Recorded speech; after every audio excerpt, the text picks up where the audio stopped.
Ariketa honetan berriz ere ematen dizkigute MOSFET transistori komerzial baten bere kurba ezaugarriak eta eskatzen digute kalkulu batzuk egitea. Lehendabizikotan eskatzen digute bere ezaugarri hauek bertatik ateratzea. Orduan hemen daukagu MOSFETaren kurba ezaugarriak VDS hemen eta ID ikusi ditugun formarekin eta baita ere ematen digute VGS eta ID grafika hau.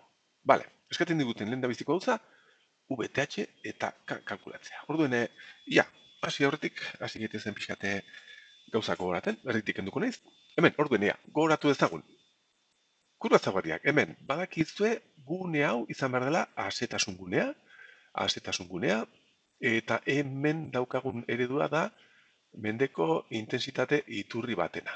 Horrexe, D, S eta G muturrak, horrexe funtzionatuko zuen, eta bertan betetzen dene formula garrantzitsuena da, ID eta VGS-en arteko erlazioa. Eta bertan, hemen izango genuke K parametroa zati bi, bider VGS ken VTH, tensio minimoa gidatzen hasteko berbi. Hau beteko zen, gune guzti honetan, azetasun gune honetan. Bestalde, moztuta dagoenean dagoela hemen, hori da VGS ez delako bailegatu VTH minimo batera, ordu moztuta egongo zen, intensitaterik ez. Eta hemen gune omikoa izango genuke. Eta bertan, hor izango genuke eredua da erresistentzia batena, hemen G muturra, D eta S artean RDS izango genuke, eta maldau, erresistentzia inbertsu honen maldau, urbitzen dugu formulatxo honekin. Beteko zala, pues, gune edo azalera guzti horretan.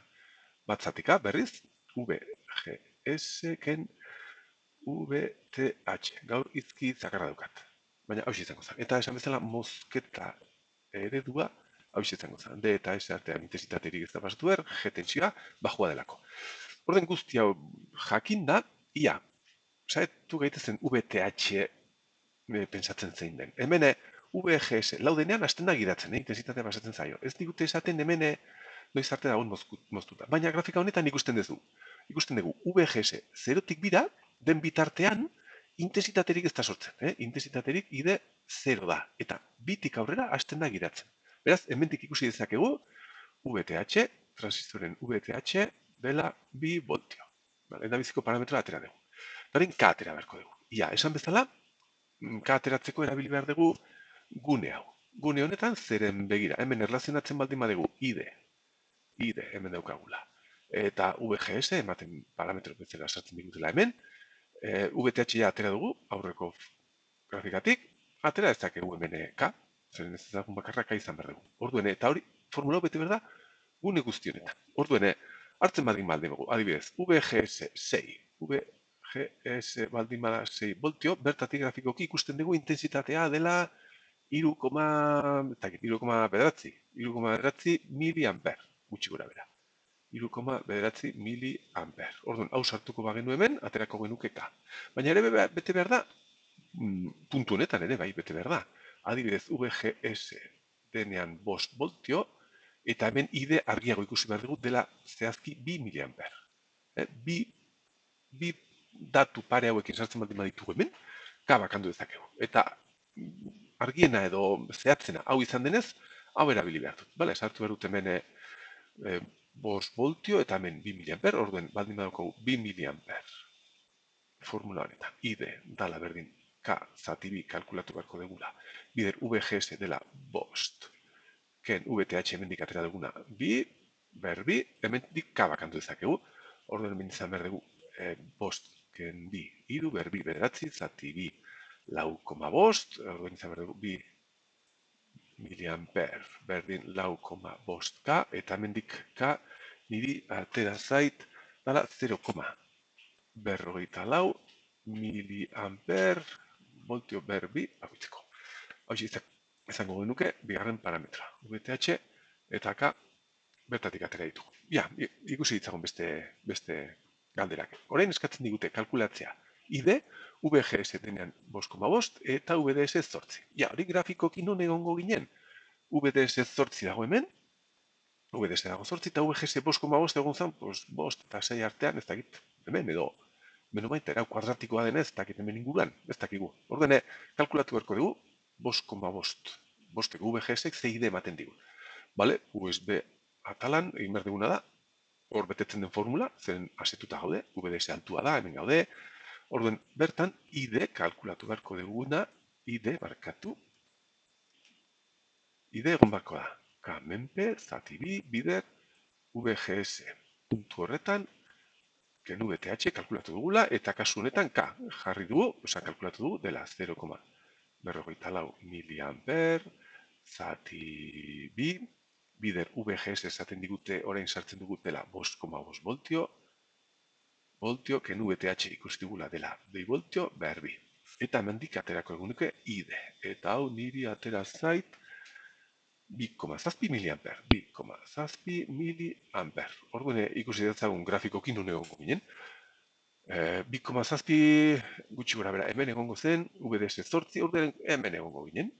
5,5 voltiokin ez gaude 5 eta 6 artean hemen, baizik eta kuadratikoa denez, pixkat bajo iso gaude, puntu hau izango zen.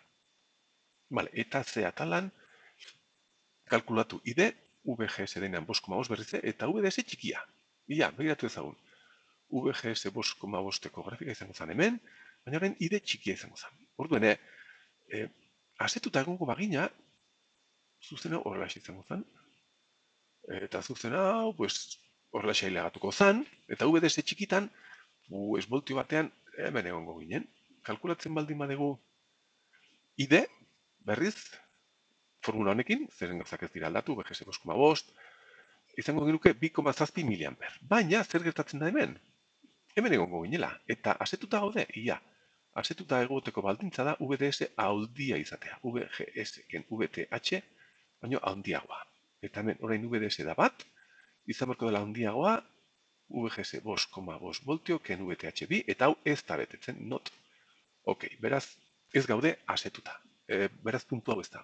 Grafiko honek egin behar duena da, onutzaile gatuta, gero, jeisten hasi, eta voltio batean, tensio bajua, intensitate bajuago bat izan behar dugu, zeren 5,5-teko, izango zen, VGS berdin 5,5 voltioko grafika. Orden hemen egongo ginen, jeitsi delako, gaudelako gune omikoan. Orduen, ja, gune omikoan gaudenez, kalkulatu ezagun RDS,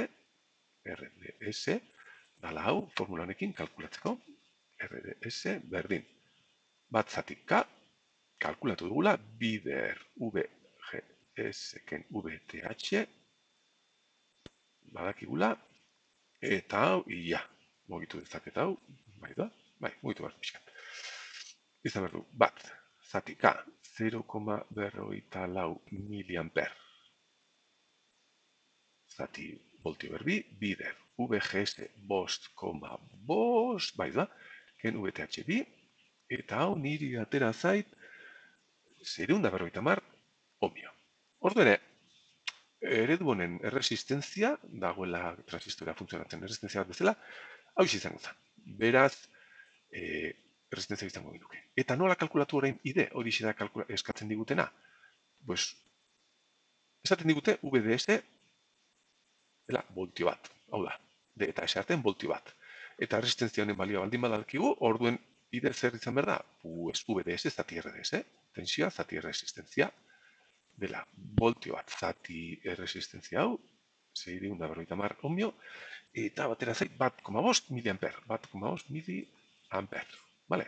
Hau izango zen erantzuna. Eta nun egongo ginen grafikoki, begira, hemen txi. Gutxi gora bera jarri dudan tokien, hemen 1,5 miliamper, VGS 5,5 voltio hoientzat. Gune omikoan gaudenez, ez daukagu, hemen ez da mantentzen 2,7 miliamperreko intensitate hori. Badoz. Listo.